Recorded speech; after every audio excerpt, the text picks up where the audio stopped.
জুলাই ঘোষণাপত্রকে সংবিধানের অস্থায়ী বিধানে অন্তর্ভুক্তের মত বিএনপির। সংবিধানেই ঘোষণাপত্র রাখার দাবি এনসিপি।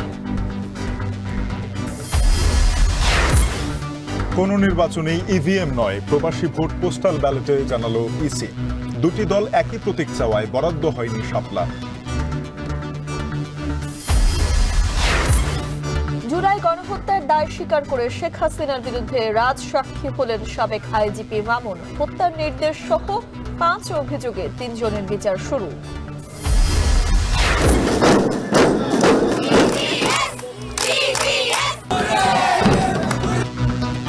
এসএসসিতে কমেছে পাশের হারও জিপিএ 5। একজনও পাশ করেনি এমন প্রতিষ্ঠান 134টি। ওভারমার্কিং হয়নি দাবি শিক্ষা বোর্ডের।